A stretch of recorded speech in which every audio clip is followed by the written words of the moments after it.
Kata cloud, kayaknya tiap hari kita denger ya.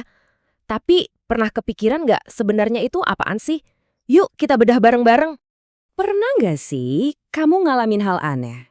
Ganti HP baru, tiba-tiba jeng-jeng, foto-foto dari HP lama yang udah dijual setahun lalu kok nongol lagi di situ? Ajaib kan? Atau file kerjaan kamu bisa dibuka dari mana aja? Rasanya tuh kayak semua data kita ngambang aja gitu di udara.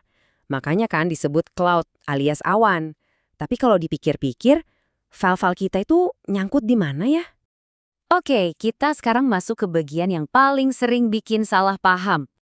Kita kan sering banget ya denger istilah cloud, cloud storage, backup ke cloud, macam-macam lah. Tapi coba deh, kalau ada yang nanya, cloud itu apaan sih? Paling kita jawab, ya di internet lah, benar kan? Jawaban di internet itu ya nggak salah sih, tapi juga nggak 100% benar. Nah, yang bikin kita bingung itu sebenarnya justru kata cloud atau awan itu sendiri. Gara-gara nama itu, imajinasi kita langsung ke langit, padahal kenyataannya jauh lebih membumi dari yang kita kira.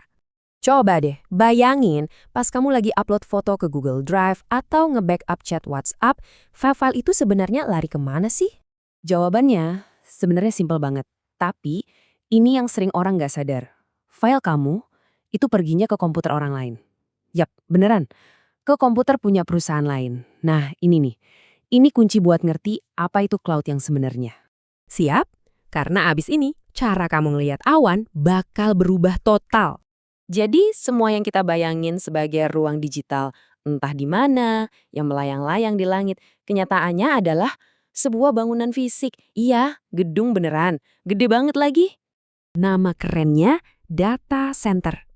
Coba bayangin deh, sebuah gedung raksasa, suhunya super dingin, isinya bukan orang kerja kantoran, tapi ribuan rak, isinya komputer semua, nyala 24 jam nonstop.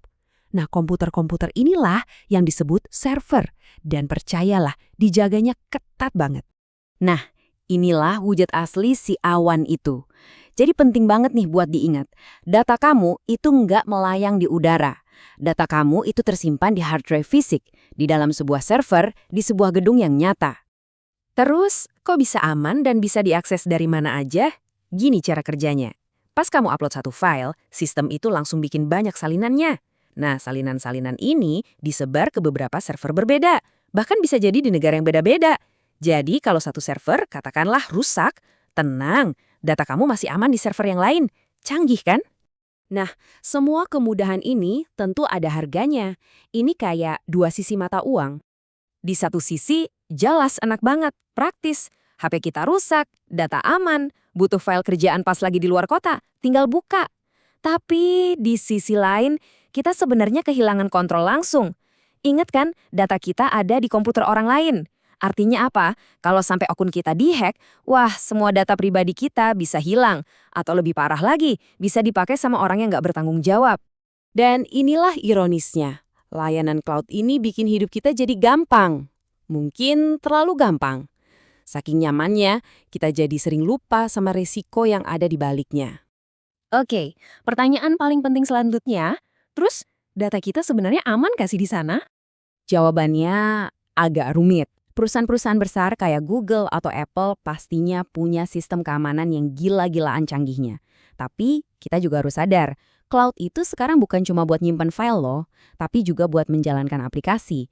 Coba pikirin deh, Google Docs. Kamu ngetik di laptop kamu, tapi softwarenya itu sebenarnya jalan di server Google, bukan di komputermu. Nah, ini yang namanya cloud computing. Ini nunjukin arah teknologi ke depan. Hampir semuanya bakal pindah ke cloud. Artinya apa? Artinya, makin kita bergantung sama layanan ini, makin kita harus percaya sama perusahaan yang menjalankannya. Dan di dunia digital, kepercayaan itu segalanya. Jadi, lain kali kamu dengar kata cloud, coba deh, hapus bayangan awan putih di langit biru dari kepala kamu. Gantinya, bayangin sebuah gedung raksasa yang dingin, penuh sama ribuan komputer yang bunyi berdengung tanpa henti. Menyimpan data dari jutaan orang di seluruh dunia. Dan di salah satu hard drive di dalam sana, ada data milikmu. Dan gambaran itu ninggalin satu pertanyaan besar buat kita renungin bareng-bareng. Kalau semua data pribadi kita numpang di server mereka, sebenarnya siapa sih yang pegang kendali penuhnya?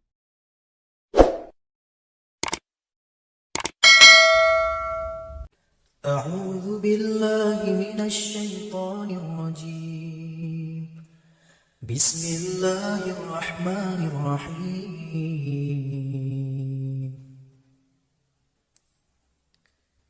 ربي هب لي من لدنك ذرية طيبة إنك سميع الدعاء.